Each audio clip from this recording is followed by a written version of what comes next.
Bueno, buenos días a todas y a todos. Bienvenidos a este acto Parad de Paradme, en el que vamos a estar hablando de las detenciones, las experiencias.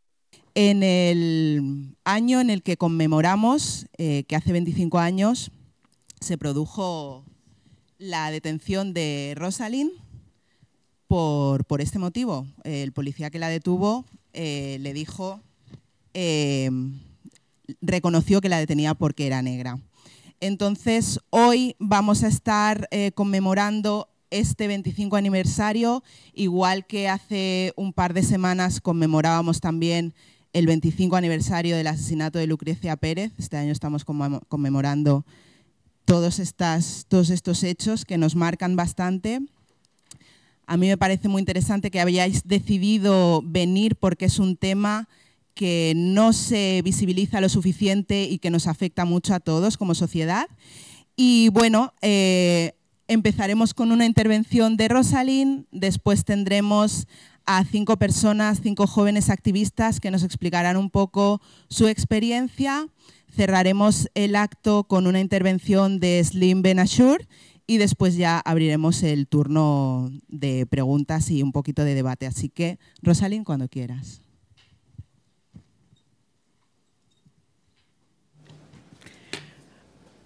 Primero, buenos días y muchísimas gracias por asistir a este evento.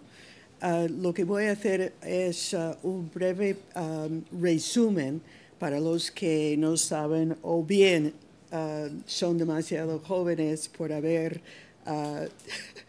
existido en el año 92, pero sucedió que precisamente coincidiendo con una puente de la Constitución en el año 1992, yo y mi marido, mi hijo, fuimos a Valladolid para una reunión familiar, para celebrar el festivo del Día de la Constitución en familia. Al bajar del tren, un señor bien vestido, bien arreglado, de paisano, se acercó y me pidió mi documentación. Al observar que no pedía documentación de nadie en la estación, el andén estaba repleto de gente, me imagino motivo de festivo, el tren iba a San Sebastián. Y en principio, al observar, yo pensé que era un control por motivos del terrorismo. Estamos hablando del año 92. En este caso, al ver que solo exclusivamente me pidió a mí mi documentación, hecho que jamás había sucedido. Yo había vivido en España, en Madrid, desde el año 68 y había experienciado todos los últimos años del franquismo, la venida de la Constitución, etcétera, etcétera. Así que no era una turista, o sea, había vivido aquí. Entonces, para ser más breve, al pedir al policía por qué me estaba pidiendo mi documentación, él enseñó su identificación o su placa y me decía, o nos decía, a mí y a mi marido, que fue por razones del color de la piel. Cosa que me dejó, o sea, esta frase me dejó completamente sorprendida. Le pedimos, como sabíamos nuestros derechos, le pedimos su identificación, su número de placa, etc. Y más adelante pusimos una denuncia en Valladolid, en la comisaría de policía. Una vez en Madrid nos acudimos a un servicio de un abogado y a su vez al defensor del pueblo. Finalmente aceptó el caso el abogado y para evitar complicidad no tenía fundamento dejarlo en la documentación con el defensor del pueblo y a su vez el caso fue desestimado por la Audiencia Nacional durante varios años. En el año mediados de, o sea, después de como 9, 10 años, nosotros, siguiendo con el abogado, lo que se había decidido era realmente llevarlo, después de haber recurrido en varias ocasiones, llevar el caso al Tribunal Constitucional. Fue desestimado después de deliberación por parte de la Tribunal Constitucional y finalmente, después de una temporada, unos meses, decidimos llevarlo a la ONU. Ahora, en este periodo, de vez en cuando, yo participaba o colaboraba con distintos profesores de distintas universidades aquí en Madrid y a través de un profesor de una universidad llegué a una organización que tiene su sede principal en Madrid que se llama Women's Link Worldwide. Entonces, a través de Women's Link, ellos estudiaron mi caso y lo llevaron a Open Society Foundation en Nueva York. Y conjuntamente y con nuestro deseo, llevaron el caso a la Comisión de Derechos Humanos en Ginebra de la ONU. Como muchos deben de saber, nunca se sabe si un caso así estará aceptado o no a deliberación. En nuestro caso sí fue aceptado y dictaron en mi favor. Así que ha sido realmente una pequeña ganancia. Sin embargo, eso ha sido teóricamente exitoso. Sin embargo, en la realidad, por parte del gobierno español, no se ha hecho real las deliberaciones, los requisitos de comité. No, hasta la fecha. O sea, son 25 años. Tengo muy poca esperanza de que serán satisfechos. Había tres. Uno ha sido que reciba yo una disculpa pública por parte del gobierno español. Eso no ha sido satisfecho. Otro ha sido que habría medidas puesto en marcha para que lo que me ocurrió no ocurriera. Eso ha sido parcialmente efectuado. Y el tercero fue que yo recibiría, yo y mi familia, indemnización metálica por lo que habíamos desembolsado a lo largo de desde 1992 hasta 2009. En este caso tampoco. Como ustedes saben, en otros países, saben por mi acento que soy norteamericana. Sin embargo, he vivido en España desde el año 68. He luchado en este caso como ciudadana española. Tengo doble nacionalidad y vigente mi DNI y mi pasaporte desde el año 68. Curiosamente, estaba comentando ahora y muy pocas veces me acuerdo, estaba invitada por parte de Open Society en Nueva York a participar en una mesa redonda y a la vuelta aquí en Barajas volví a Madrid a través de Ámsterdam. Fue parada por la policía y otra vez miré y fue la única persona en el terminal, fue Terminal 2 y no dije nada porque había aprendido un poco y no quería pasar la noche en el aeropuerto, detenida, y no dije nada. Pero eso me mostró a mí que existe todavía. Como he comentado antes en la entrevista con los profesionales de la televisión, cuando me preguntaron qué solución se puede haber para este problema, y yo creo honestamente en la educación.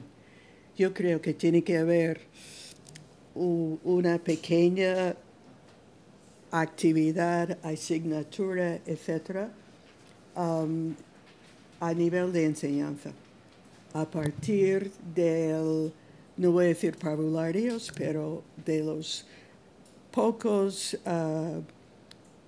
clases en la primaria hasta la universidad, que ya que España es multicultural, hay que cambiar. No puede ser así y después de nuestra mesa estaré abierto a cualquier pregunta que ustedes quieran formular. Gracias.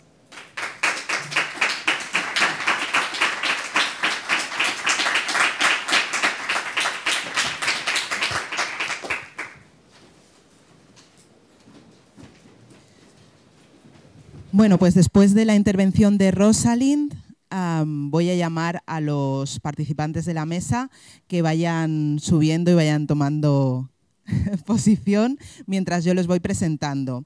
Vamos a debatir sobre el perfil étnico con Shan Muhammad, que reside en Barcelona desde los 12 años, donde ha tenido una vida normal de barrio, es activista en Sos Racismo a Catalunya e, igual que Rosalind Williams, ha iniciado un procedimiento judicial para denunciar una identificación policial racista de la que fue víctima.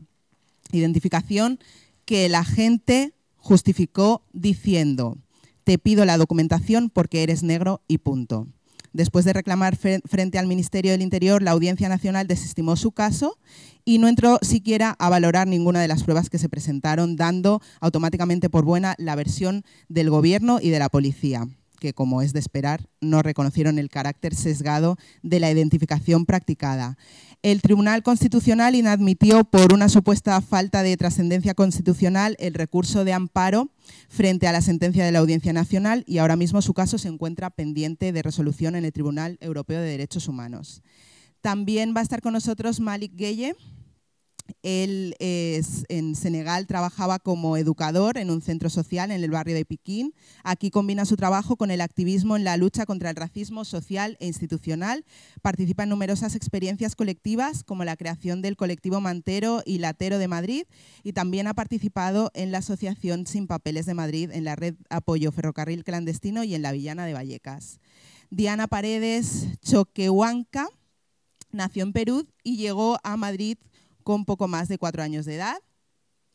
Ha vivido desde entonces toda su vida aquí en Madrid, ha crecido en el barrio madrileño de Lucero, es activista concienciada con el tema del racismo y la discriminación, que participa en diversos colectivos feministas y migrantes y es licenciada en Sociología y Ciencias Políticas de la Universidad Complutense de Madrid. También estará Youssef Ouled. Él es periodista rifeño y activista antirracista en Sos Racismo Madrid y colabora con Es Racismo. Y Noemí Fernández Navarro. Adelante, Noemí. Ella es gitana de 30 años, estudiante de Derecho en la Universitat Autónoma de Barcelona, coordinadora del área de mediación y del Servicio de Asesoramiento Jurídico en la Federación de Asociaciones Gitanas de Cataluña. Es coordinadora del curso de especialización de mediación aplicada al contexto social del pueblo gitano en la Universitat de Girona y activista en la defensa de los derechos del pueblo gitano. Así que ahora yo les voy a ir dando paso para que hagan sus intervenciones y les escuchamos, ¿de acuerdo? Youssef, cuando quieras. Bueno, buenos días. Gracias por invitarme a la mesa y gracias por estar hoy de público. Cuando a mí se me invita a esta mesa para hablar de las redadas racistas desde la experiencia, Yo en un principio tengo resistencia a esta postura porque creo que no es, por lo menos desde mi punto de vista, lo más correcto hablar desde la experiencia y desde el testimonio, porque es una postura de victimización donde muchas veces nos encierran los medios de comunicación, ¿no? Y solo aparecemos de esa forma. Pero más allá de eso, yo creo que es fundamental, ¿no? Que, sobre todo con este público y con esta mesa, que poder contar esas experiencias, ¿no? Y sobre todo desde la voz y desde la piel de quien las padece, ¿no? Cuando se me plantea el problema de la temática de las paradas racistas, lo primero que me viene a la cabeza es hace ya unos cuantos años, cuando estaba trabajando, en ese momento repartía propaganda, y un agente de Paisano pues, nos detuvo, a Abderrahman y a mí, compañero de trabajo, porque supuestamente estábamos entrando en demasiados portales y era sospechoso, ¿no? Recuerdo aquel procedimiento demasiado brusco, ¿no? Demasiado violento, sobre todo por las preguntas que nos planteaban, ¿no? Que era si estábamos armados, incidían que si estábamos armados, que lo mejor era sacarlas ya porque nos iban a revisar de arriba abajo y de encontrarlas iba a ser peor, ¿no? Unos meses después, o sea, no mucho tiempo, trabajando en lo mismo en un barrio de Leganés, en una urbanización, me hicieron salir, en este caso la Policía Nacional, de aquella urbanización porque de nuevo estaba entrando en demasiados portales, ¿no? Y el mismo procedimiento, que si estaba armado, que las sacara las armas porque de encontrarlas ellos iba a ser peor. Bueno, como no encontraron nada más que papeles, paradójicamente, que era lo que estaba repartiendo, el policía de turno me espetó bueno, tienes que entenderlo porque hay rumanos y latinos que bajo esa excusa que dicen que van a repartir propaganda y van a lo que van, ¿no? Yo en ese momento pensé, bueno, si hubiese parado a un rumano y a un latino, les habría dicho que a lo mejor era un moro, ¿no? Como en mi caso. Ayer, hablando con una amiga sobre esta cuestión de las redadas racistas, me contó cómo ella, hace un par de años, en la estación de Atocha, estaba en el coche con su padre, y cómo la detuvieron a él y a su padre, en lo que ella entendió, en marroquíes, lo que ella entendió una parada racista, ¿no? Que se dio en el contexto de los atentados terroristas de Charlie Hebdo. También me hizo recordar, me hizo replantearme, ¿no? Constantemente cuáles son los criterios que se siguen, los prejuicios y los estigmas que intervienen en este tipo de decisiones, ¿no? Y me acordé de las palabras en un documental que vi de David Martín, responsable de la Unidad de Gestión de la Diversidad, que explicó literalmente, ¿no? Si vinculas la estación de tren, atentado terrorista y 11M, el policía, aunque tenía que hacer identificaciones aleatorias, de cada 10 identificaciones realizadas, 9 eran a población magrebí. Ebenezer es un compañero donde sacamos su testimonio en Es Racismo, donde trabajo. Nos relató cómo en julio llevaba cerca de 10 detenciones racistas que había sufrido y cómo en el 2016 había sumado un total de 30. Y el número es importante porque llegó un momento en el que él empezó a apuntar el número de placa para saber cuántas veces le paraban. Esto no solo condicionó su vida, sino su integridad física y emocional, hasta tal punto de que cuando salía a la calle tenía que tomar trayectos no deseados, evitar lugares en los que él creía que podría estar la policía, ¿no? Aunque eso implicase llegar tarde al trabajo o a casa. El pasado 16 de septiembre, en el barrio de Lavapiés, varios defensores de los derechos humanos, todos ellos afrodescendientes, que curiosamente se dirigían a un curso de esta temática, fueron detenidos, bueno, se pararon ante lo que ellos identificaron como una identificación racista, que son lo más común en el barrio de Lavapiés, y cuando, según sus palabras, entendieron que se estaba produciendo un abuso de la autoridad de los agentes que estaban identificando a un par de compañeros, ellos intervinieron. El resultado fue que los 3 afrodescendientes recibieron una agresión racista que le ha supuesto a la Policía Nacional una denuncia ante la ONU. Uno de ellos se llama Ngoy y, hablando con él, nos explicó cómo las identificaciones por perfil étnico son parte de su cotidianidad y recuerda cómo una de las justificaciones que se le dio a él en la estación de Chamartín, cuando preguntó que por qué se le detenía, la respuesta fue, literalmente, porque gente como tú tenéis más probabilidades de delinquir. El pasado 5 de octubre, 8 mujeres de SOS Racismo Galicia se dirigían al aeropuerto de A Coruña para participar en un congreso sobre islamofobia en la ciudad de San Sebastián. De todas ellas, 2 fueron identificadas y controladas. Las 2 llevaban hijab. Es decir, si eres una persona de origen magrebí, gitana, negra, latinoamericana, sabes que tienes hasta 4 veces más posibilidades de sufrir una identificación racista. La policía, entiendo que basa su actuación en una selección étnica para perpetuar este tipo de estereotipos de los delincuentes y de la población migrante y racializada. Lo que genera una imagen de que nosotros, por ser lo que somos, nosotras, somos más propensos a delinquir. Esta actuación no se fundamenta en un comportamiento potencialmente sospechoso, porque aquí la sospecha es nuestra piel, nuestro pelo, nuestro acento o nuestra ropa. Esta práctica genera lo que creo que se denomina como la inversión de la carga de la prueba, ¿no? Donde todas las personas que sufrimos esta humillación pública, porque eso es lo que es, una humillación pública, perdemos nuestra condición de presunción de inocencia y lo que sucede es que tenemos que demostrar que somos inocentes, ¿no? Es decir, podríamos ir todos a la cárcel, ¿no? Somos todos culpables, demostremos lo contrario, solo que no todos, solo los que no somos blancos. Perdonad. No todos, solo los que no somos blancos, decía. Si tomamos en cuenta los datos ofrecidos por el informe sobre experiencias y actitudes en relación con las actuaciones policiales del año 2013, nos dice que las personas gitanas fueron identificadas hasta 10 veces más que las que tienen apariencia caucásica europea, las personas magrebíes 7,5 veces más y las personas afros o latinoamericanas 6,5 veces más.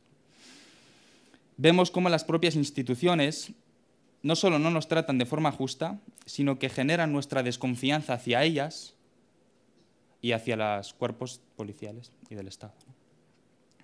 Y me recuerda las palabras de Selim Nadi, que explicó cómo el Estado, a través de la experiencia de la violencia física organizada en sus cuerpos policiales, cómo nosotros, los no blancos, las principales víctimas de la violencia y los homicidios policiales, cómo encerrándonos, reprimiéndonos cuando nos manifestamos, controlándonos en las calles, cómo el Estado no solo cumple su papel de coacción, sino que impone sobre nosotros una amenaza permanente que genera nuestra inmovilización política.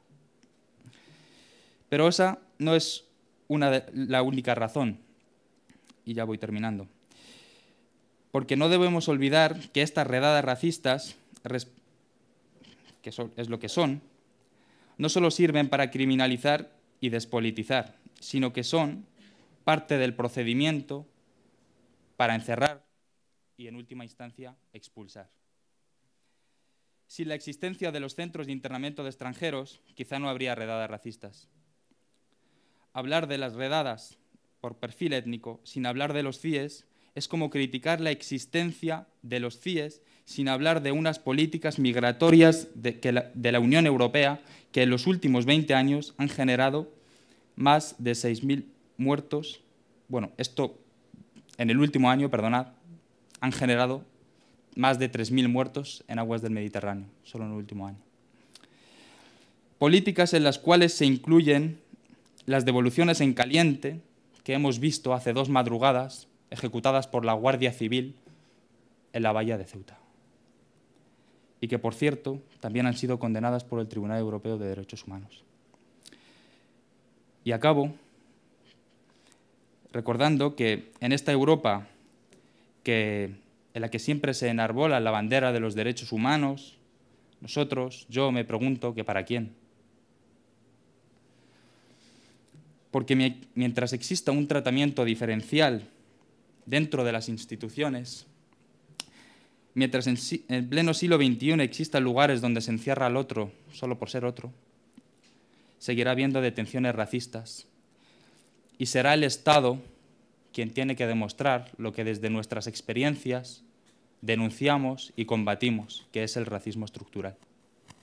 Y por último, aludiendo a lo que ha dicho la compañera Rosalín, la labor pedagógica está bien, pero la labor pedagógica no tiene una función al 100% eficaz si no se deshacen todas esas leyes que son las que sustentan este tipo de actuaciones. Muchas gracias.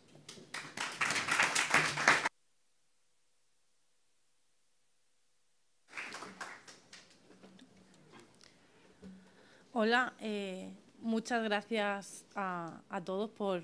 ¿Se me escucha? ¿Sí? Vale. Por estar aquí hoy con nosotros y escucharnos. Gracias a la organización por contar con jóvenes que expliquen cuál es su experiencia, ¿no?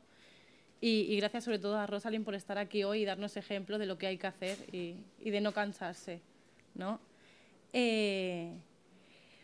Quería comentaros, ¿no?, como el compañero, experiencias propias. Claro que tenemos experiencias propias todos, a todos nos han parado, ¿no? O sea, el ir conduciendo con un coche y que la policía te haga una parada de película, de estas de que se cruzan en un cruce, te cortan el paso, te desvían. A mí me ha pasado viniendo de la universidad. A mí me han desvalijado el coche, levantármelo todo. A mí me ha pasado ir andando por el puerto y que la policía baje de su coche a pedirme el DNI. O sea, es muy fuerte, ¿no? Salir de casa de una amiga y decirte que por qué sacas tu coche de su parking, que qué haces ahí, ¿no? Todo esto te remueve por dentro, ¿no? Te hace no sentirte de aquí, ¿no? Yo, por ejemplo, los gitanos llevamos 600 años en España y todavía, como decía el compañero, ¿no?, 6 de cada 10 gitanos han sido identificados. O sea, es un número muy elevado. Y esto duele y marca, ¿no? Quería comentaros que nosotros hemos sufrido identificaciones desde hace mucho tiempo.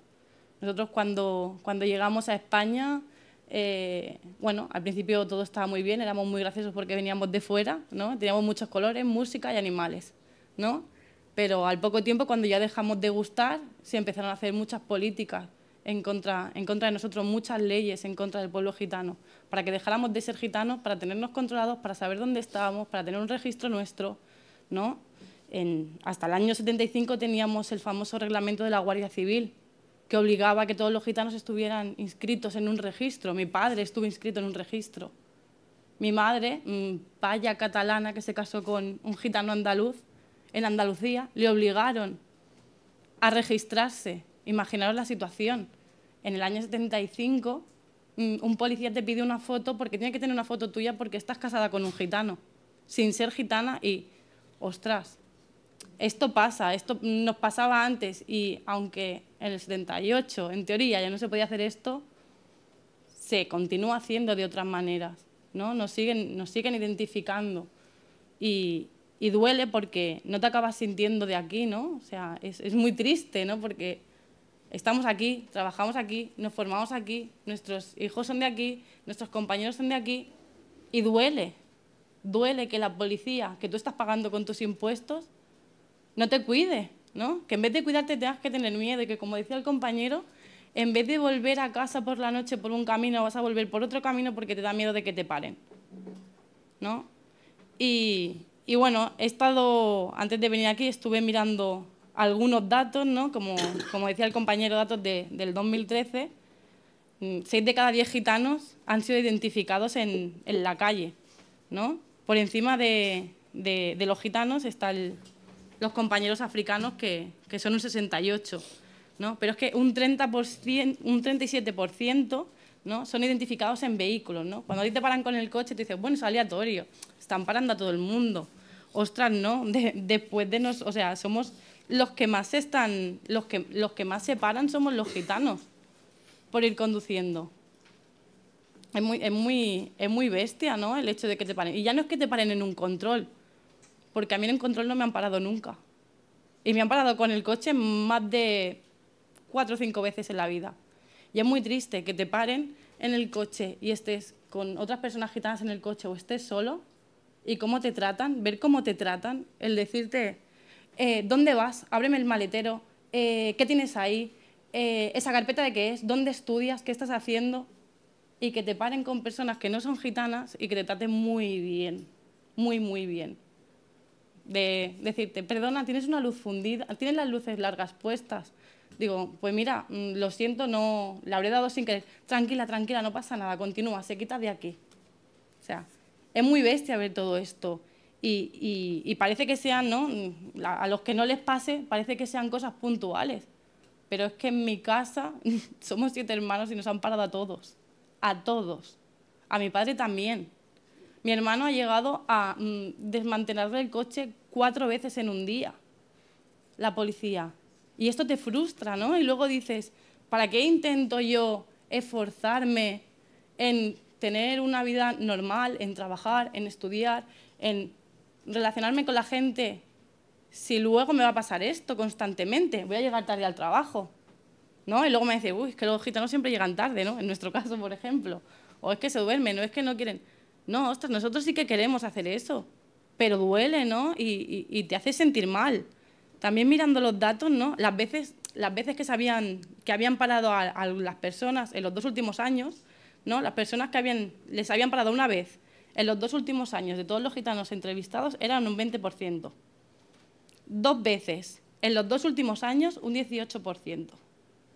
3 veces en los 2 últimos años un 20%. 4 veces o más en los 2 últimos años un 42%. O sea, esto cansa y mucho, ¿no? Somos 10 veces, lo que decía, más identificados que el resto de los caucásicos europeos, ¿no? ¿Y esto por qué se hace? ¿Por disminuir la criminalidad del pueblo gitano? Porque somos más criminales, como hay alguna noticia por ahí del sindicato de policías que dice que nos paran más porque somos más criminales, ¿no? Y realmente, esa no van a llegar a reducir la criminalidad por parar gente aleatoriamente por la calle, ¿no? O sea, están utilizando la etnicidad, la nacionalidad como un indicador delictivo. O sea, nosotros no somos delincuentes por lo que somos, ¿no? Y parece que sea lo único a lo que podemos llegar de ser, ¿no? Parece que sigamos todavía con las teorías del positivismo italiano clásico que decía que según lo abultada que tenía en la frente eran más criminal o menos criminal. Estos estudian Derecho al principio y te dicen esto es una tontería como una casa. Pero es que todavía continúa pasando. Todavía nos continúan pasando, ¿no? Cuando te leen como gitana, cuando te leen como africano, cuando te ven como latina, como pakistaní o como marroquí, o sea, pasa. Y tú no te puedes quitar esto, ¿no? Es como el que dice, a mí me paran porque llevo rastas, pero cuando eres grande te las quitas y ya está. A nosotros no, yo no me puedo quitar lo moreno que tengo. Es muy triste, ¿no? Y claro, deberían fijarse, ¿no? en las conductas sospechosas, que tampoco es sospechoso estar repartiendo folletos trabajando, ¿no? En las sospechas individualizadas a una persona en concreto, no a todo un colectivo, ¿no? Porque ¿qué consiguen con eso? ¿Qué se acaba consiguiendo con detener a todo un grupo de personas?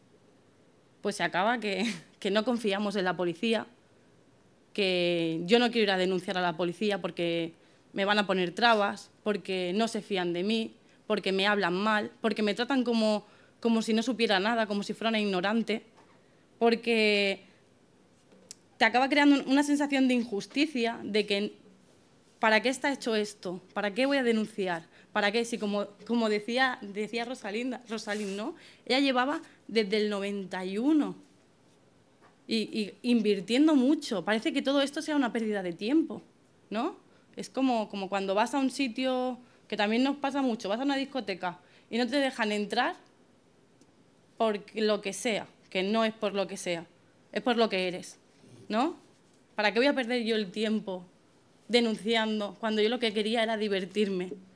¿Para qué voy a perder el tiempo enfadándome con un policía cuando seguramente soy yo la que va a salir perdiendo?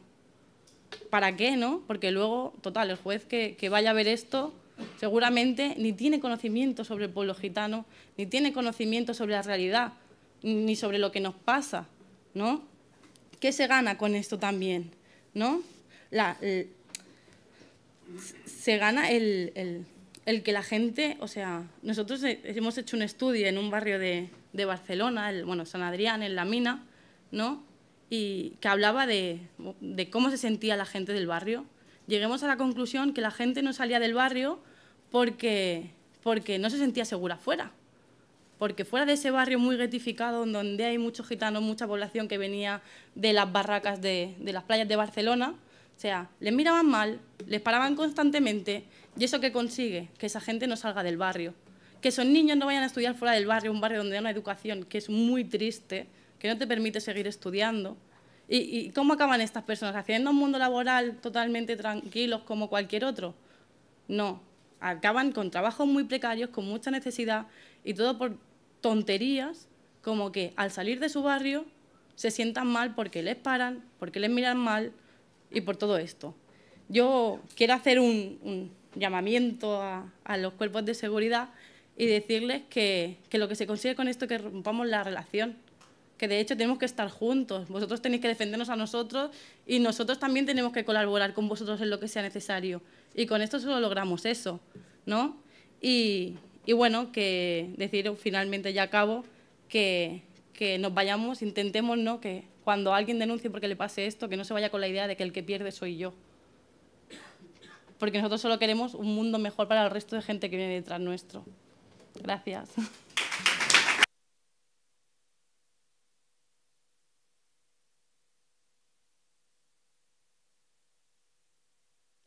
Vale. Bueno, pues en primer lugar también dar las gracias por la invitación y la asistencia de los presentes.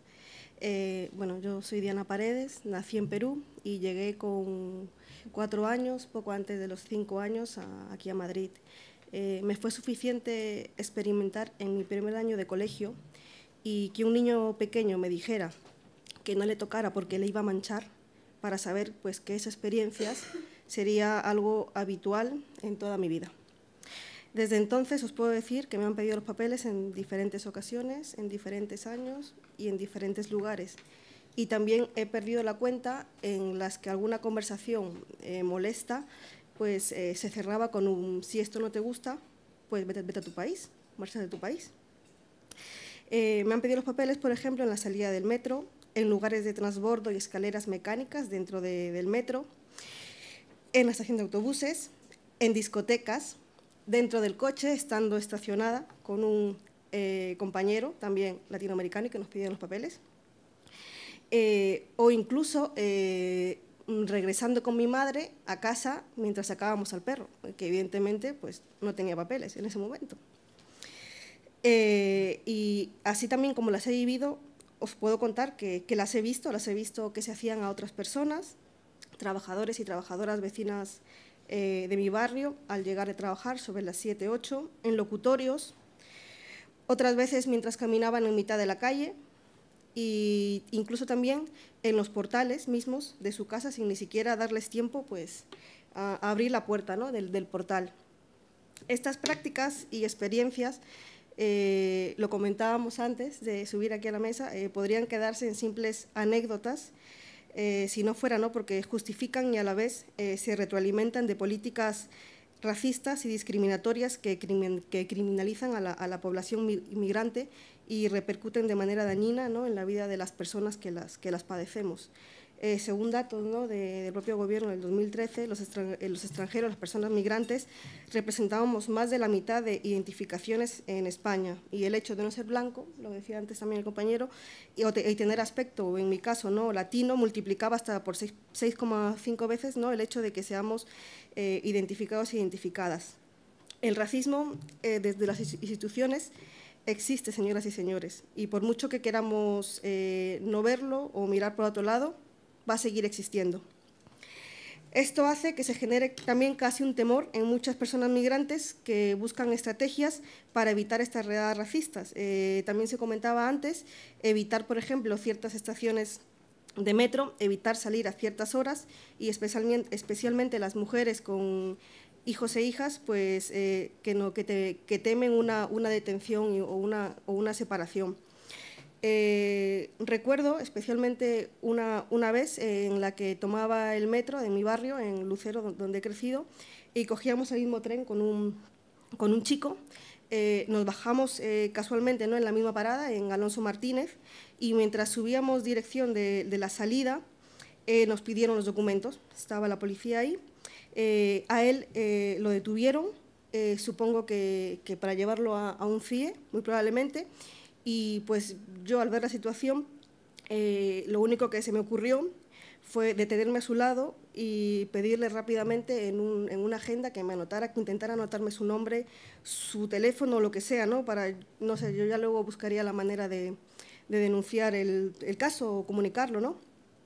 Bueno, pues la persona que estaba detenida le temblaba de tal manera la mano que fue imposible coger el lápiz y que apuntara su nombre o no me pudo apuntar nada. Estaba completamente temblando, la mano, el cuerpo, todo. Me tuve además que marchar porque los policías me dijeron que como siguiera ahí observando, que me iban a multar. No sé si esto de verdad, os imagináis por un momento los múltiples daños que causan en la vida de las personas estas prácticas. Y da igual que lleves un día, un mes, un año, horas, o que lleves aquí décadas. Siempre serás la persona a la que le pidan los papeles simplemente por el color de tu piel. Muchas veces personas de origen español me dicen que no me queje, ¿no? Que mi país también es racista, o sea, mi país de origen también es racista y que, bueno, que España es menos racista que otros países. Bueno, pues claro que mi país es racista, pero España también es mi país y no podemos justificar el racismo según qué grados. Una sociedad es racista o no lo es, y el hecho de serlo es suficiente para avergonzarnos a todas las personas que formamos parte de ella. Y si de verdad se quiere hacer frente al racismo y a la discriminación, hay que dejarse de hipocresía y dobles discursos, de circulares como la 1/2010, de leyes de seguridad ciudadanas que atentan a la democracia y a la igualdad, de leyes de centros de FIES, de centros de internamiento de extranjeros, de discursos de culpabilización de la crisis a la población migrante, de reales decretos 16/2012 que nos excluyen de la sanidad, de vuelos de deportación. En definitiva, hay que dejarse de irresponsabilidades políticas, porque luego las consecuencias no las sufre la clase política, las sufrimos nosotros y nosotras, que son a quienes nos detienen, a quienes nos paran por nuestro color y a quienes también nos asesinan. Y no podemos separar las prácticas policiales discriminatorias de las políticas que las sostienen y de sus consecuencias. Temor, familias rotas, despidos por llegar tarde, hijos e hijas separados de sus madres o padres y prácticas vejatorias.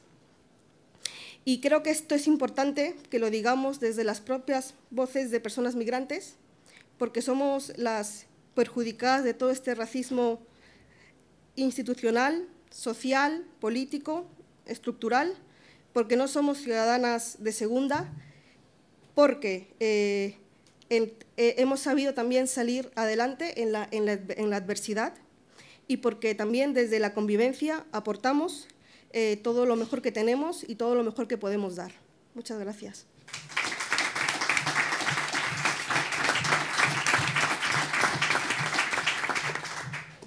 Hola, buenos días. Gracias por venir y gracias también a Rosalind por abrirnos el camino, ¿no? Porque cuando se habla del racismo social, el racismo social es nuestra vida cotidiana. Yo personalmente es mi vida cotidiana, ¿no?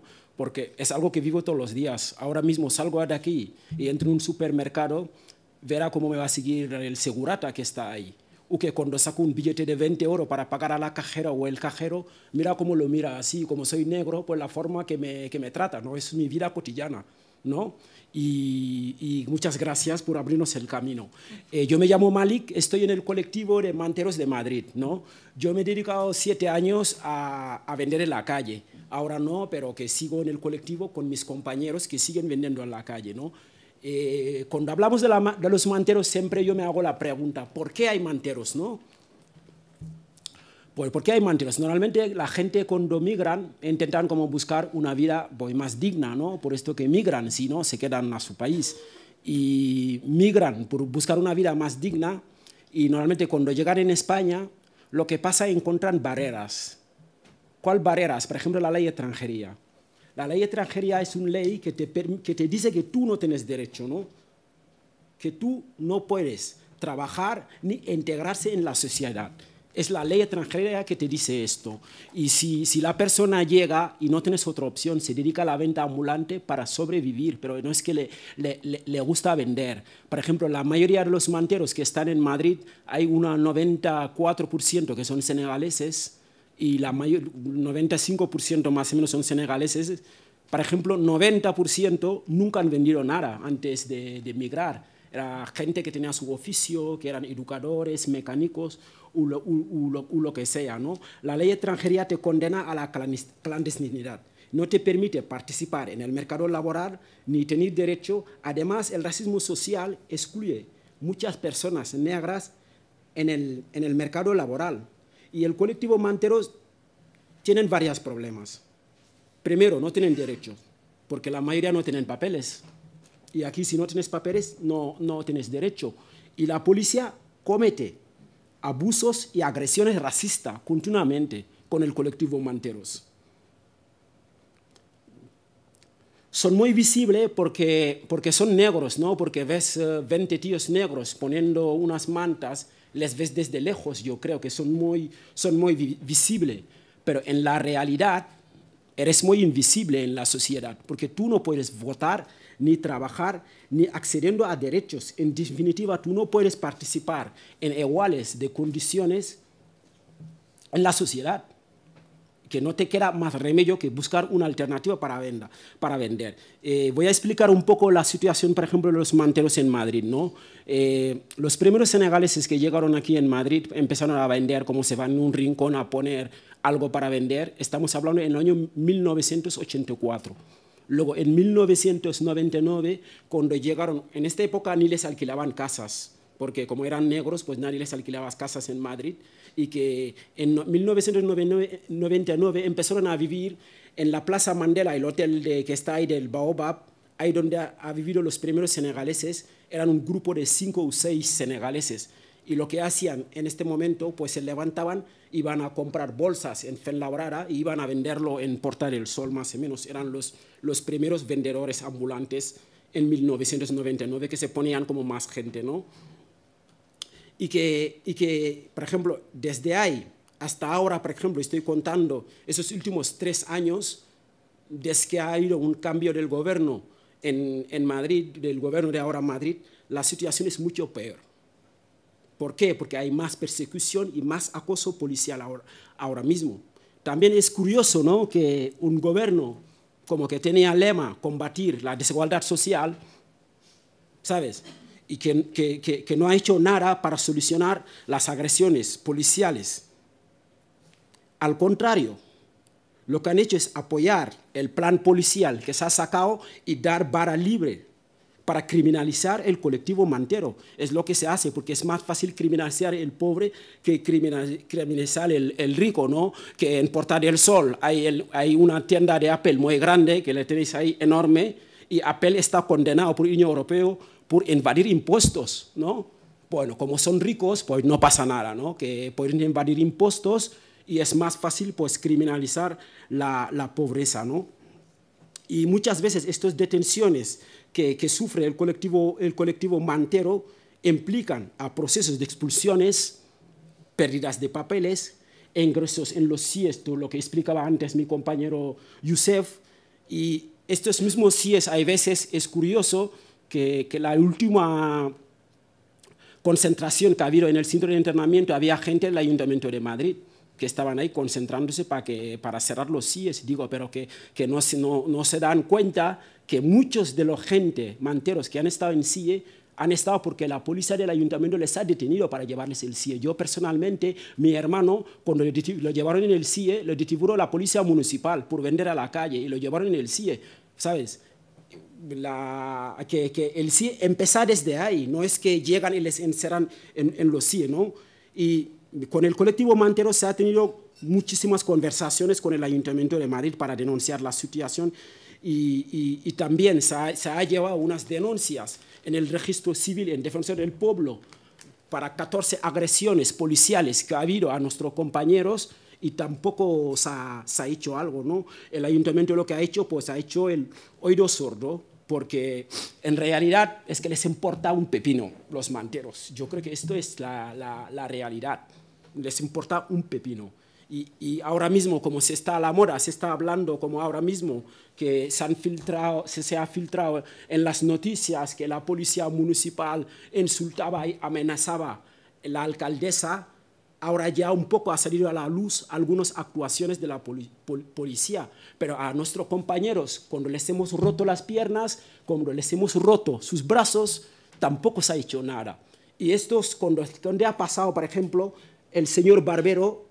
Ya hemos tenido reuniones con él y ya te le hemos dicho que la policía nos agrede, la policía nos acosa, la policía nos rompe las piernas, nos rompe los brazos y no se ha hecho nada. ¿Por qué? Porque a lo mejor son negros y pobres, ¿no? Y nada más. Yo creo que es más fácil siempre en el capitalismo perseguir la pobreza que perseguir otras cosas, ¿sabes? Llevamos mucho tiempo intentando trabajar para la despenalización de la top manta. En el Código Penal español condena pena de cárcel a la gente que vende a la calle, ¿sabes? Les meten en cárcel solo porque son pobres, ¿no? Y no sé qué contar más, como cuando me pongo a hablar de este tema, porque me emociono, porque es un tema que me afecta en primera persona, porque yo me he dedicado muchos años a hacer esta actividad, he sufrido muchas de esas agresiones, de esos insultos racistas que no se ha importado a nadie, ¿sabes? Si queremos construir una sociedad, tenemos que luchar para el racismo social e institucional. Todo lo que he contado más, hay una parte del racismo social, la otra parte del racismo institucional es por no tener los papeles, ¿no? Que yo creo que es la hora de educarnos un poco, porque el racismo social es un tema social.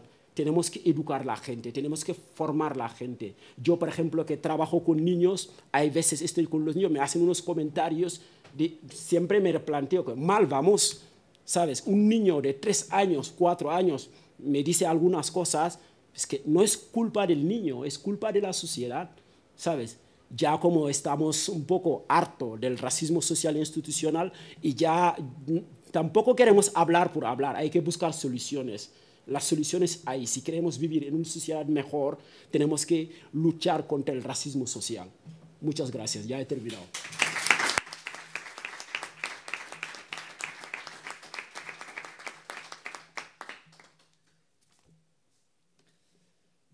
Bien, buenos días. Se han tocado ya todos los puntos posibles. Se ha hablado de los CIEs, de la fosa común Mediterráneo, perfil, paradas por perfil étnico. Bien, yo venía y se lo comentaba a las compañeras que estoy un poco harto de participar en eventos y contar mi historia y la gente que salga pensando, hoy qué pobrecito el negro lo han parado, ¿no? Y llevo 4 años en esta lucha constante de palabra, que es palabra contra, me vienen a escuchar más o menos los de siempre, que suelen estar de normal siempre convencidos de las mismas ideas que yo y que creamos que genera esto un conflicto social, una desconfianza en las instituciones, en el cuerpo policial. Pero bueno, hoy no voy a criticar a nadie, ni a los policías, ni al Estado. Bueno, al Estado es complicado no criticarles, ¿no? Pero sobre todo el cuerpo policial. a mí me pararon en el año 2013, el mes de junio, si no recuerdo mal, y le pregunté, bueno, en Paseo San Juan, que es un paseo bastante transitado, están continuamente circulando 500, 600 personas, ¿no? Y la sorpresa, pues, que me llevé, me dijo, identifícate, ahora no lo recuerdo mal, me identifico y me dice, y le pregunto, me molesto en preguntarle, ¿y por qué yo, no? Porque hay 500 personas paseando y todas mirándome del palo, ¿qué ha hecho el negro? Y le pregunté, dije, ¿por qué me paras a mí? Y me dijo, hombre, a un alemán no le voy a parar. Yo, vaya, pues razón no te falta. Y al mismo tiempo tenía el otro compañero de copiloto que no decía nada, el señor. Era un señor y el otro chico era más joven. Me llevaron detenido con una leve bufetada y nada, una sanción administrativa que hasta ahora no tengo noticias tengo guardado el papelito, de hecho espero ponerlo en un marco si un día acaba esta lucha y conseguimos una sociedad más civilizada y más respetuosa, con una convivencia conjunta de todos los colores, todas las culturas, pero de momento está ahí en la cartera pudriéndose a espera de que llegue ese momento. Entonces, durante esos 4 años yo me he encontrado con policías, ya no vestidos de policías, sino de ciudadanos de la calle, del día a día, que conviven en la misma, viven en la misma calle que donde yo vivo, amigos o familiares de amigos con los que he mantenido un contacto, ¿no? Ellos con sus ideas, yo con las mías, pero con mucho respeto.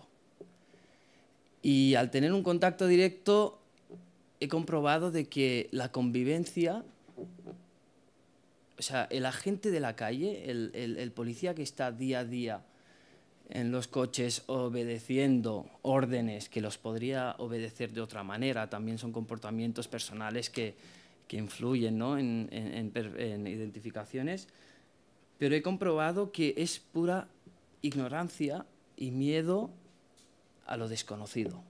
Realmente no son mala gente, o sea, no van con la metralleta, de normal, hablo, por la calle en plan, vamos a parar a estos porque son inmigrantes.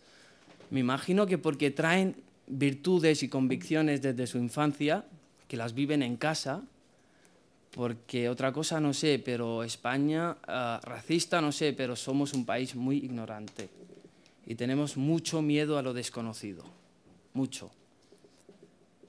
Y he comprobado de que realmente tiene que haber, el problema es el Estado español, en principio, porque no tira proyectos que generen una convivencia social, porque no les interesa. Hay una élite a la que no le interesa esto tampoco. Vaya, qué sorpresa. Si nos unimos en contra de ellos con todos nuestros colores, se les acaba el chollo. Ni Suiza, ni Andorra, y nuestros recursos estarán bien guardados y bien cuidados para nosotros. Entonces yo para lo que voy a aprovechar esta ponencia es para pedir que cuando salgamos de esta sala, que tengamos comportamientos que nos lleven a una unión, tanto por parte de la sociedad, de los ciudadanos, como los policías, que veo que hay representación. Gracias por la asistencia. Y realmente creo que a base de palos ya no podemos cambiar nada, porque ya los palos ya los recibimos por parte del Estado y suficientes nos amargan la vida. Más que nada os lo pido porque viene una generación de niños inmigrantes de colores muy variados, niños muy bonitos con capacidades y talentos inmensos para generar otra sociedad, para crear un mundo totalmente distinto. Y si lo desperdiciamos con nuestros comportamientos de humanos irresponsables, ignorantes y pocos humanos, generaremos conflictos sociales que no tendrán fin. Seguiremos viviendo racismo a otra escala, porque hay niños que tienen miedo con 15 años, que han nacido aquí, que van por la calle, de hecho ese miedo lo he vivido yo en mis propias carnes, de no haber hecho nada, de no delinquir, pero si pasa un coche de patrulla, temer por dentro de que te pueda parar. De desconfiar en las instituciones. De asistir a una sala por un juicio y antes de entrar tener claro que no te va a defender nadie. Que saldrás tal y como has entrado. Con sensación de culpabilidad por el hecho de ser diferente, por el hecho de tener otro color. Pero quiero pensar que todo esto son convivencias mías y nuestras que las tenemos que dejar y enterrar. Primero por nuestra parte vamos a dar ese paso para que las instituciones... a los policías les toca siempre el papel de decir, venga, los malos, porque ese racismo directo que sufrimos, y es verdad, con los compañeros manteros, nosotros con las paradas esta de identificación por el perfil étnico, es directo, pero nosotros sufrimos en las instituciones, en las instrucciones judiciales, en los hospitales, en las escuelas. Entonces, necesitamos un cambio de sociedad y para eso no vamos a esperar a una generación nueva que nazca, que los niños convivan, cambien las ideas de los padres, sino empezar por los padres. Y poco más.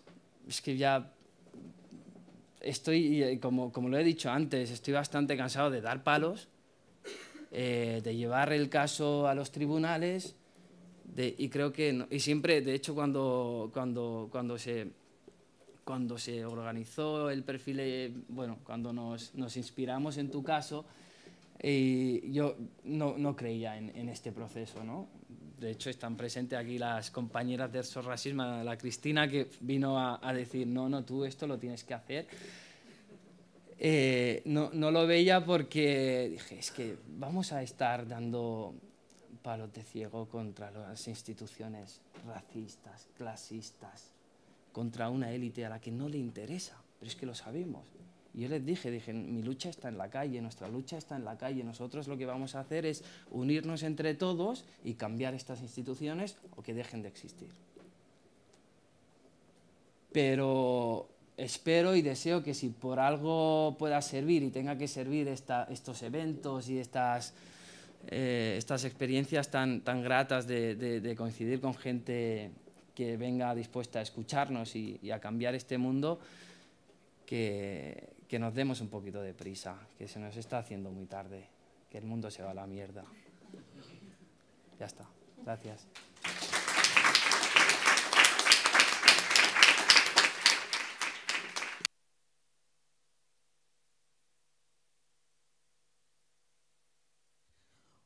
Bueno, pues mientras los participantes bajan de la mesa, yo voy a presentar a la persona que va a cerrar el acto. No os preocupéis que después, como he dicho antes, abriremos un turno de preguntas para conversar un poquito.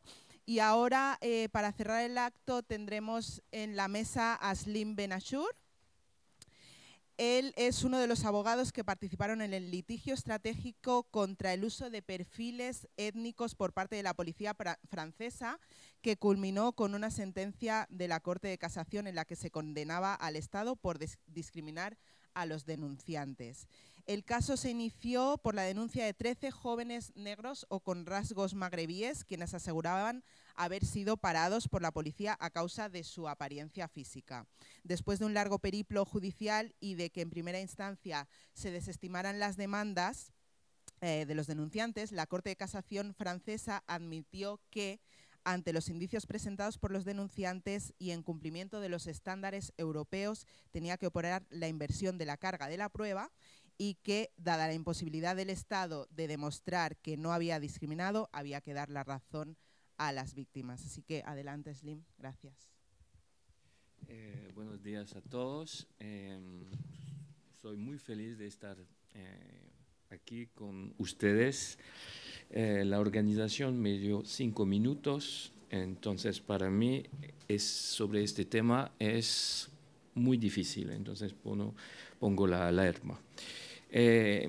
Aquí veo este acto, este evento, para mí es muy importante. Es muy importante porque el tema es cambiar el mundo. Cambiar el mundo. Y bueno, estoy con ustedes como abogado litigante hoy, pero represento muchísimas personas. Personas controladas, asociaciones, NGOs, todo eso para decir que mis observaciones no representan solamente mi trabajo o mi opinión. Los hechos que hemos oído hoy por la mañana son inaceptables. Se pasan en España, pero ustedes lo saben, se pasan en todo el mundo. Aún se puede ser presidente del poder lo más importante en el mundo y tener un programa de discriminación. Creo que es muy importante de organizar este tipo de evento, de hablarnos sin fronteras. Personalmente, como abogado, voy a hablar un poco del caso francés, pero lo más importante es que la lucha, bueno, hemos ganado en Francia, voy a hablar de eso, pero la lucha solamente empieza. Empieza porque hemos ganado, pero tuvimos mucha suerte. Teníamos 13 casos, ganamos 3, y suerte porque perdimos muchos. Lo que para los juristas es una suerte, porque nos autoriza a ir a Estrasburgo. Y si se va a Estrasburgo, nuestra decisión de la Corte Suprema Francesa va a funcionar no solamente para España, pero para todos los países europeos. Pero la decisión francesa es una decisión muy importante, a pesar que el mismo día hubo un evento en Francia, en el mundo más importante. Les dejo ver cuál evento era. Era el 9 de noviembre de 2016, pero era como un terremoto en Francia. Era como un terremoto porque era el primer caso, la primera vez que la Corte Suprema condenó Francia por discriminación racial. El Estado. No estábamos hablando de una empresa, de una persona, pero del Estado. Pero el terremoto normalmente para personas como ustedes no es un terremoto, porque tuvimos solamente la aplicación de la ley. Y lo que dijeron hoy por la mañana era muy importante. Es que la ley, para mucha gente, aplicar la ley, todos los más débiles, vulnerables, es una transgresión. Es una transgresión moral y política, aún por jueces. Entonces, donde tuvimos la fuerza, y la vi hoy aquí, la fuerza la tuvimos porque el caso es obvio y de un punto de vista de jurista. La discriminación no se puede realmente observarla desde el punto de vista del jurista. Necesitamos ver otras ciencias sociales, como la sociología, como las estadísticas. Y esos datos existen en Francia, en Inglaterra, en los Estados Unidos. No sé si existen aquí en España. Pero los datos muestran que se controla en Francia solamente los negros y los norteafricanos.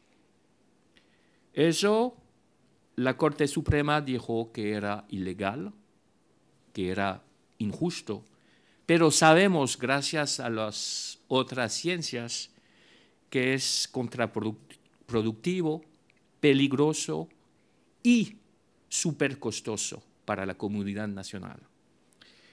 Y la comunidad nacional es muy importante. Ustedes tienen la fuerza. Y lo que logramos en Francia no era de tener jurista, abogado súper guay, súper bonito, no. Aún, bueno, soy bastante simpático, pero no es el caso. El caso es que es muy duro para nosotros de hacer puentes, de tener aliados. Claramente los niños en el barrio era lo mínimo que teníamos, pero era lo más importante, porque esos son los hechos sociales, el racismo o la discriminación. Tuvimos muchas asociaciones, porque tuvimos que hacer un trabajo en la dirección de los políticos, lo hicimos. Los jueces para preparar los casos, los profesores de derechos para preparar los casos, los periodistas, yo vi que la televisión estaba aquí, los sociólogos, los estadísticas, el defensor del pueblo en Francia, muchas instituciones mirando los datos, aún no tenían como ustedes en su día cotidiano esa experiencia, viendo los datos, diciendo hay algo que no funciona aquí. Yo como juez nunca estoy controlado. Es la verdad que el novio de mi hija está bastante controlado, pero es verdad también que es negro. Esas experiencias e historias se ponen en la opinión pública. Y no quiero olvidar, porque para mí es importante, era no obvio al principio, y es muy importante para mí decirlo aquí porque tengo amigos aquí, con quien tengo mucho cariño, tenemos que tener aliados dentro de la policía.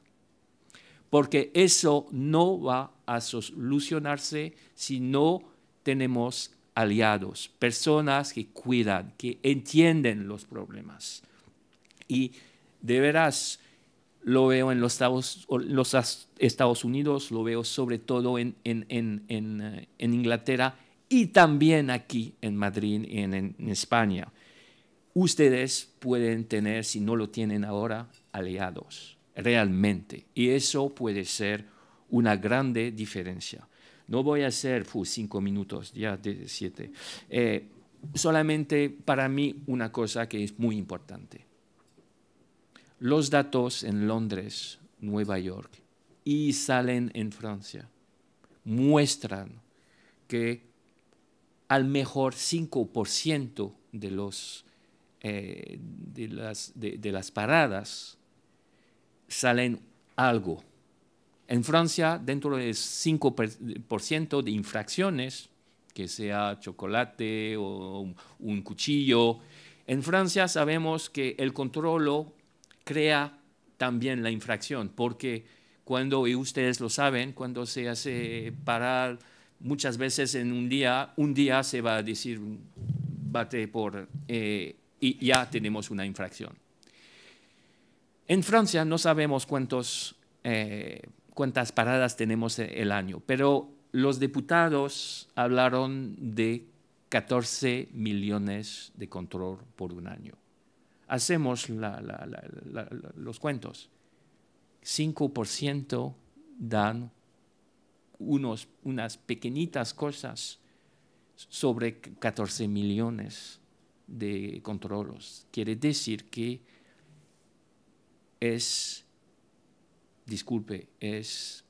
no vale la pena, es súper costoso.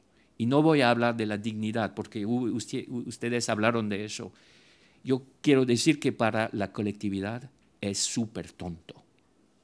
Y en Francia lo saben, en 2005 hubo mucha violencia porque hubo un control y 2 muchachos murieron y después por un mes había fuego en muchas partes en Francia. Entonces, gracias por la invitación. Tenemos en Francia nuevos casos, pensamos en nuevos procedimientos. Tenemos, como en tu caso, un caso en Estrasburgo.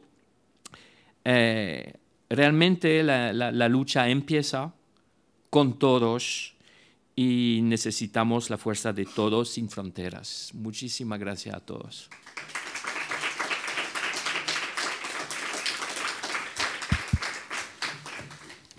Bueno, pues después de la intervención de Slim, gracias, abrimos un turno de preguntas. Yo os iré pidiendo turno, yo os iré pasando el micrófono. Lo que sí que os voy a pedir, haciendo de polimalo, si me lo permitís, es que os ciñáis a que las intervenciones sean breves para que los participantes también puedan daros réplica y que nos ciñamos al tema, ¿de acuerdo?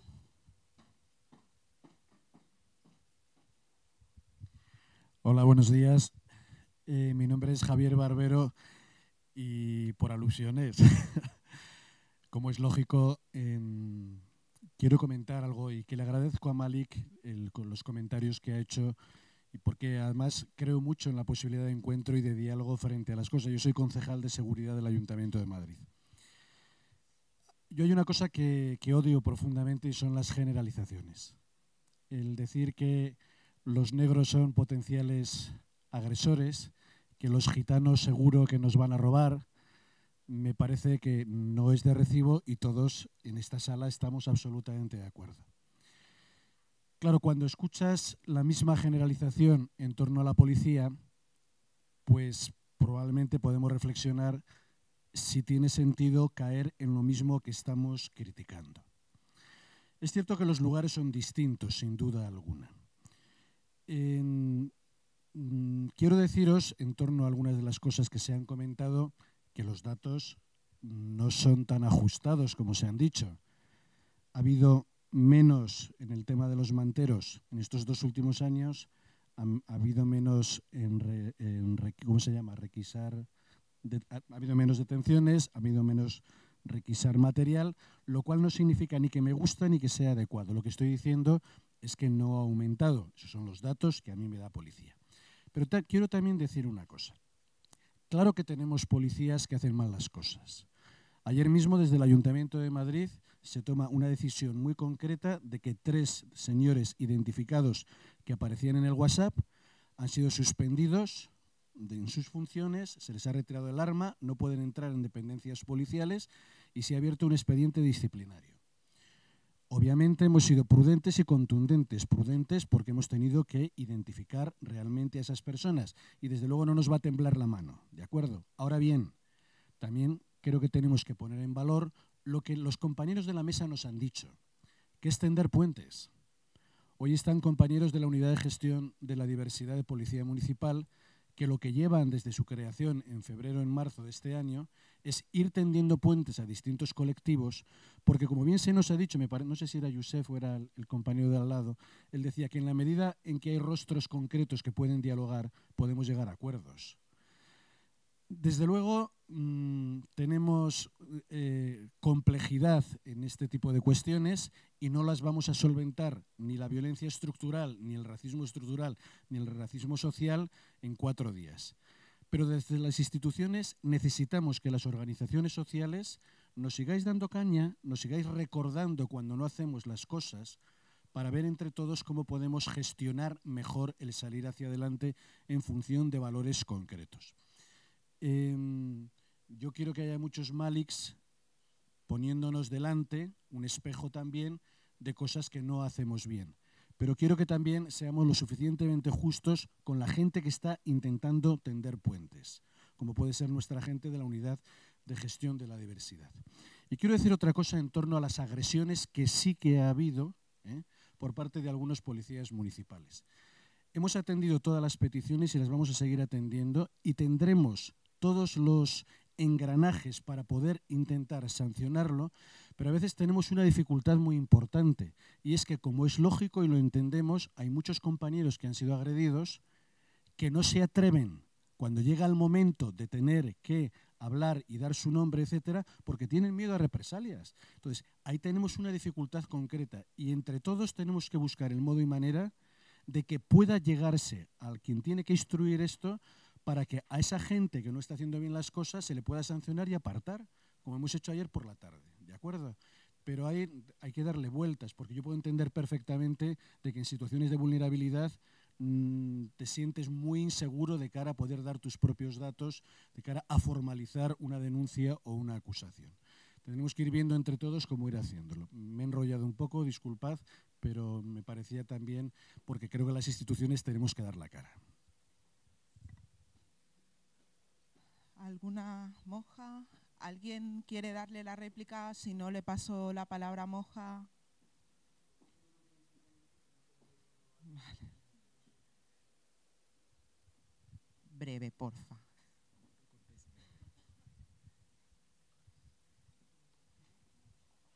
Para contestar al señor Barbero, yo creo que lo de que ha disminuido los manteros, el colectivo mantero no piensa lo mismo, porque hemos visto que ahora hay más, porque los manteros es su vida cotidiana, de ir a vender en la calle, y que nosotros, nuestros colectivos, que nos juntamos 2 veces a la semana, y yo creo que no tienen ningún interés de decir que hay más controles, hay más persecuciones que antes. Si ellos lo dicen, porque es cierto que no tienen ningún interés, y tampoco ha habido interés por continuidad del Ayuntamiento de Madrid para intentar solucionar el tema de la manta, porque que nos llamen para venir a hablar y luego sin buscar ninguna solución tampoco tiene mucho sentido. Yo creo que desde que se ha empezado a hablar sobre el tema de la manta y de las agresiones, el Ayuntamiento de Madrid no ha hecho nada, ningún paso se ha hecho. ¿Sabes? Nada se ha hecho para cambiar la situación. Está bien hablar, pero hablar luego sin buscar una solución, yo creo que en mi pueblo es pérdida de tiempo, sinceramente. Queréis hablar, pero hay que buscar primero solución. A ver, porque dejan de romper a las piernas a nuestros compañeros, que dejan de romper los brazos. Esta denuncia que tengo aquí es un escrito que hemos hecho para llevarlo en el registro en el Ayuntamiento de Madrid, en el Defensor del Pueblo. Son 14 compañeros que han agredido. ¿Sabes? Que no estoy hablando por hablar, son hechos que estoy diciendo. Vale.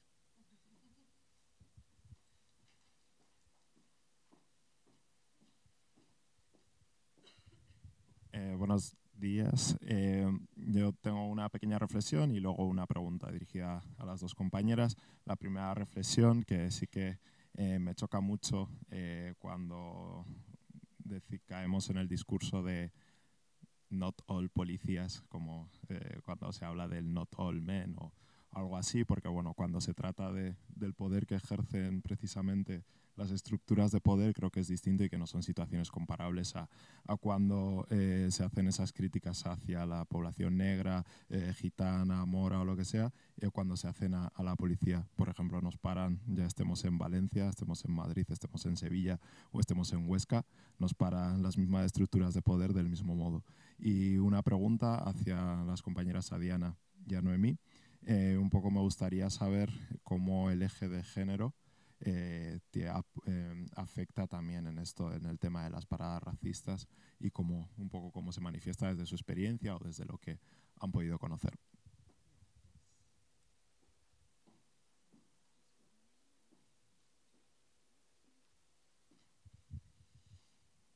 A ver, yo no te sé comparar cómo te siente un hombre, ¿no? Cuando le paran, ¿no? A mí, por ejemplo, sí que no me han cacheado. ¿Se me escucha? Nunca me han cacheado, o sea que tampoco eso a mí personalmente. Sí que, bueno, te encuentras con que venga un hombre y te hable de depende qué manera, sobre todo no en una cultura gitana en la que las mujeres están muy sobreprotegidas y muy mimadas y se les lleva con mucha delicadeza, ¿no? Choca. Pero, claro, no te sé decir que, por ejemplo, mis hermanos sí que han tenido otro tipo de detenciones, ¿no? El hecho de estar en la calle, abajo de casa, que te cacheen delante de los vecinos, que te hagan vaciar los bolsillos, que te, ¿no? Eso, por ejemplo, sí que a ellos sí. A mí personalmente no he visto ninguna diferencia, ningún aspecto que por ser mujer me diferenciara de una detención con un hombre. En mi caso, por ejemplo, no sé si la compañera... ¿Sí? Bueno, yo en mi caso, que lo comentaba ahí, que me pidieron papeles cuando estaba estacionada en un coche, lo viví, pero viví una situación muy fuerte por parte de una mujer policía. Porque yo le dije, ¿por qué me pide los papeles? Y me dice, porque tú no eres de aquí. Y yo, claro, yo le digo, pues yo soy de aquí, en plan de, ¿sabes? En plan de respondiendo. Y sí que he visto incluso eso por parte de una mujer policía. Y sobre todo los prejuicios y estereotipos sobre las mujeres migrantes, lo he encontrado desde ese racismo social del que hablábamos, del que, por ejemplo, yo tengo una hija, entonces he recibido comentarios incluso por parte del personal sanitario, como diciendo que por qué las mujeres latinoamericanas, que tenéis muchos hijos muy jóvenes, y esto diciendo el mismo ginecólogo, que estoy segura que a una mujer de aquí española no se lo diría. Me lo dice a mí porque soy latinoamericana y porque me ve con cara, ¿no?, de persona joven, ¿no? Estas cosas. Vale, después hay una palabra aquí y luego aquí. Buenas. Yo simplemente para hacer una puntualización y creo comentar específicamente a Noemí. Yo soy Andrés Gascón Cuenca, soy uno de los autores del informe sobre perfil étnico que habéis estado comentando del año 2013 del Instituto de Derechos Humanos, junto con otros compañeros de allí con la Universidad de Oxford. Y era para comentarte que específicamente cuando nosotros nos planteamos llevar a cabo este informe, de acuerdo a arrojar estos datos, medimos, porque nosotros, como tú has dicho, ¿no? Nos dicen que nosotros delinquimos más, ¿no? Y es una de las excusas que se utiliza desde parte de las fuerzas y cuerpos de seguridad del Estado, pues, para controlar más a determinados grupos étnicos. Entonces nosotros cuando hicimos el informe nos preguntamos si esto era cierto, porque ya cuando haces un informe con datos empíricos, pues lo tienes que medir de alguna forma, ¿no? Y eso viene recogido en el informe y se probó de una forma empírica, como digo, aportando datos, que es mentira. ¿De acuerdo? Que pese a existir una desviación brutal de control, o sea, del ejercicio de las tareas de parada y registro en la vía pública hacia determinadas categorías de personas, hacia determinados grupos étnicos, el resultado, que nosotros denominamos resultado criminológico, era exactamente igual entre la mayoría social y el resto de todos los grupos, aun teniendo en cuenta que son sometidos a una presión identificadora muchísimo mayor. ¿De acuerdo? Sí. ¿Quieres? Sí, vale. Que, bueno, yo muchas veces comento, ¿no?, que en el pueblo gitano nos pasa un poco, ¿no?, la profecía cumplida, ¿no? Se nos dice que no servimos para estudiar y no se nos apoya en el colegio y las niñas no acaban estudiando, ni los niños acaban estudiando. Se nos dice en la tele que los gitanos son vagos y, bueno, también, joder, hemos sufrido una colonización muy bestia por parte del Estado español. Nos han quitado todo lo que era ser gitano, ¿no? Y tenemos ahí como una falta de qué es ser gitano. El propio gitano no sabe lo que significa ser gitano, porque hemos perdido nuestro idioma, hemos perdido nuestras costumbres, nuestros nombres, nuestros apellidos, nuestras vestimentas, nuestros oficios. Lo hemos perdido todo. Y las pocas cosas que nos llegan, también contar que el pueblo gitano cuenta con un muy alto índice de pobreza extrema, ¿no? Coge todo lo que ve como cultura propia, ¿no? Y si se dice que el gitano continuamente se le está parando, se le está induciendo a que es un delincuente, esos niños que ven, ¿qué piensan que pueden ser? ¿Qué oportunidades piensan que van a tener? Pues ser delincuentes. O sea, si no se pueden ganar la vida de otra manera, si en el colegio no apuestan por ellos, si en el colegio no apuestan por ti, cuando te formas y vas a trabajar, no te van a coger simplemente porque eres más morena que otra persona, aunque tengas la misma formación. Y si cuando encima estás yendo por la calle te están parando constantemente, no es lo que yo digo, un poco la profecía autocumplida, ¿no? El autoestereotipo que nos lo creemos nosotros mismos, ¿no? Y creo que muchas gracias por este estudio, ¿no? Porque nos hace ver que, aunque quieran ponerlo en la etiqueta, no no somos tan malos como nos pintan, ¿no? Gracias.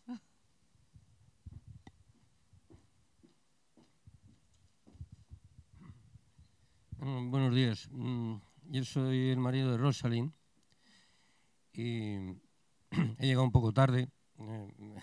Luego me echará la bronca porque no he escuchado toda su presentación. Me ha emocionado mucho, me ha gustado mucho las intervenciones que ha habido en la mesa, porque también me han, digamos, reverdecido un poco esa energía de denuncia, de inconformidad con la discriminación racial, etcétera, y los casos, como estamos comentando, del control estructural policial sobre la población migrante, pero que tiene unas características especiales en el sentido en que el color de su piel le hace ser visible. Es decir, decía el ponente mantero, por decirlo así, que es verdad que los manteros son muy visibles porque primero pues son negros y están en un espacio donde están quietos, etcétera. Es imposible no verlos, ¿no? Es paradójico también comparar esa visibilidad con la invisibilidad social y política del Estado y de los gobiernos. Por ser breve, recuerdo Rosalind no es una migrante que buscaba un sitio para vivir mejor, un país, sino, bueno, simplemente nos conocíamos y eligió vivir en España, pues porque se casó en España y hasta aquí, y desde entonces lleva aquí, ya creo va a hacer 50 años el día 22 de diciembre. A mí me interesa mucho la cuestión. Yo siempre comento algo que me sorprende, que es la incapacidad y la falta de visión del Estado y de los gobiernos sobre el tema de la inmigración. España es un país que hasta hace pocos años era un país, por decirlo así, casi puro, en el sentido de limpieza de sangre, en el sentido de que no había población étnicamente hablando, excepto los gitanos españoles, que se pudiera distinguir del resto de la población. Sin embargo, estamos viviendo un periodo de 20, 15 años hacia acá, donde esa migración se ha disparado de alguna forma y aquí han acudido migrantes de todos países y de todas razas. Una parte son migrantes blancos, Europa del Este, rumanos, rusos, búlgaros, latinoamericanos, chilenos, argentinos, unos huyendo de la represión en su país y otros huyendo del hambre y de la miseria, ¿no? La incapacidad de los gobiernos y del Estado de integrar a esas personas que llegan, algunos desconociendo el idioma, las costumbres, las leyes, desconociendo absolutamente todos. Estamos viendo ahora mismo un aluvión de pateras que están llegando en Levante, a Murcia, mayormente de Argelia, etc. Hemos visto lo que está sucediendo en las playas de Melilla, de Ceuta. ¿Qué es lo que se hace? Aparentemente lo que se hace es tener una atención humana, inmediata, sobre las personas que llegan, los examinan, les dan una manta, les dan de comer, los meten, ya en Murcia los están metiendo, no tienen sitio, en una cárcel, aunque sea una cárcel todavía sin inaugurar. ¿Qué es lo que se hace por la integración? Es decir, ¿qué es lo que se hace con una masa importante de personas que desconocen casi absolutamente, o casi todo de España? No se hace nada. Esos migrantes que saltan la valla de Melilla los recogen y al final, a los 15, no sé cómo funciona, 20, 30 días, los sueltan.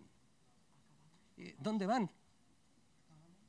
¿Dónde van? No pueden ir, no hablan el idioma, no tienen trabajo, pues se van buscando la vida como pueden.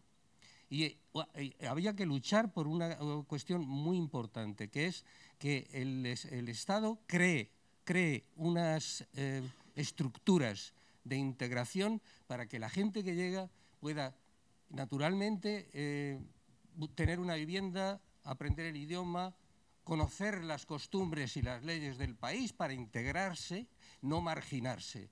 Entonces, ese es uno de los temas muy importantes, aparte de la lucha contra la discriminación y la identificación arbitraria por etnia o por raza. Muchas gracias. ¿Alguna respuesta por aquí? Si no, tenemos... Vale, tenemos una palabra aquí, luego estás tú y luego... Hola, buenos días. Soy miembro de la Unidad de Gestión de la Diversidad de la Policía Municipal de Madrid, igual que los compañeros que estamos hoy aquí presentes. Y bueno, pues quería hacer una pregunta. Primero una pequeña introducción. España ahora mismo, por la origen de las personas, pues es diversa, además por el razonamiento que ha hecho el compañero, que me parece que ha estado muy acertado. Entonces, esa diversidad no se da en las policías, no se da ni en la Policía Nacional, ni en la Guardia Civil, ni en las policías locales y tampoco en la Policía Municipal de Madrid. A mí me gustaría saber vuestra opinión sobre qué medidas, o si veis positivo que pudiera haber medidas de discriminación positiva para acceder precisamente a estos cuerpos policiales, porque no hay otra manera o sea, si no, es imposible que haya una representación de la sociedad. Que haya medidas de discriminación positiva para que se pueda representar precisamente al tema de la sociedad. Hoy en la Policía Municipal de Madrid, vamos, no creo que ni lleguemos ni al 1%, ¿sabes? Entonces, y bueno, pues yo creo que sería una cosa bastante interesante.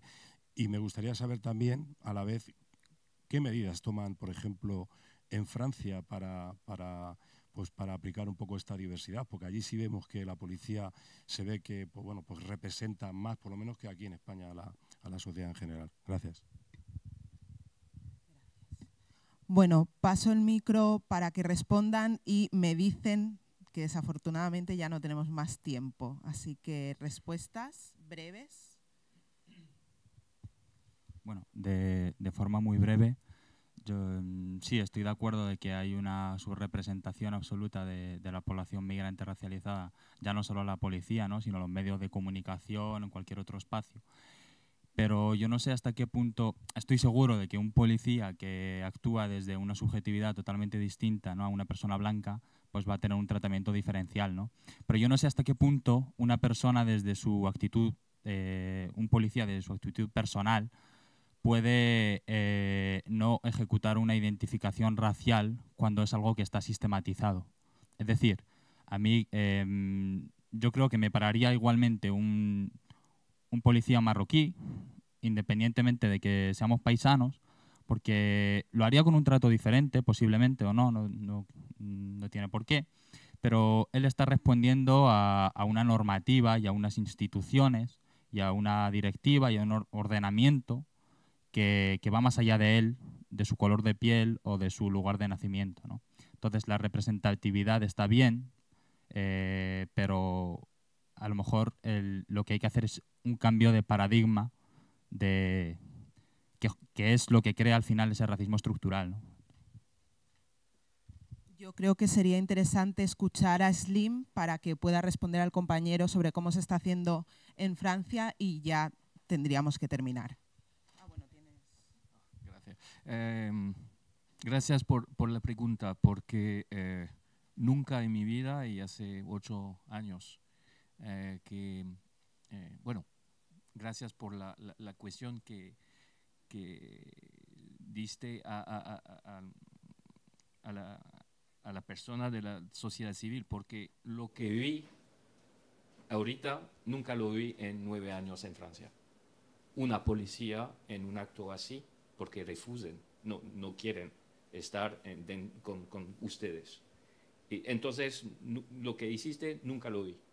Preguntar a un ciudadano lo que se puede hacer.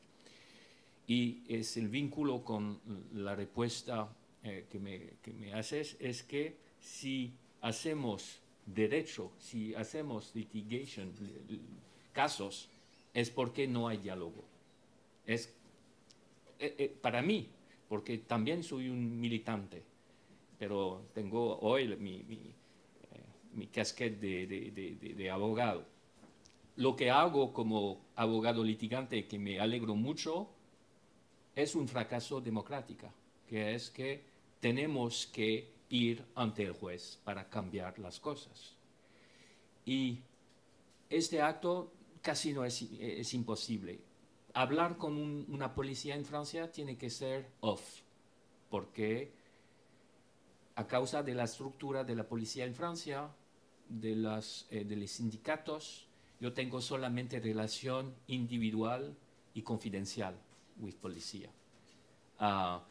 Y los respuestas que tenemos es una respuesta, sobre todo después de la decisión de la Corte Suprema, es que luchamos contra la discriminación racial, pero al mismo tiempo las prácticas no cambian, porque no hay diálogo población-policía.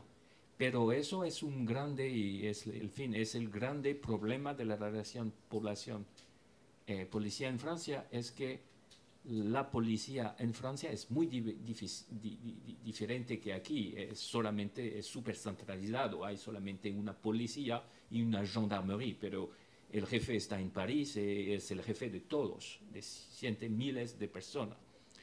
Y es imposible de tener cambios políticos.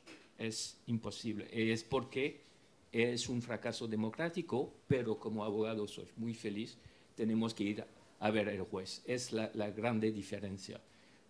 Sí.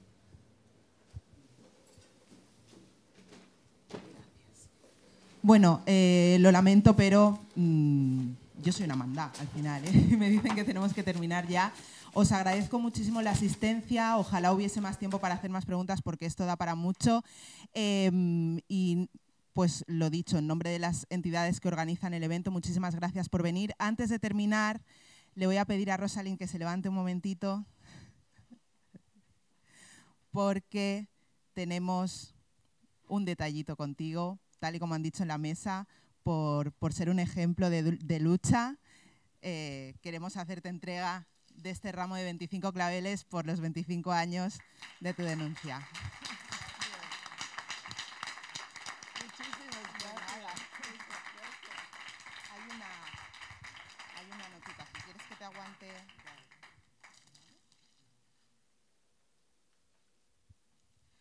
Pues muchas gracias a todos y hasta la próxima.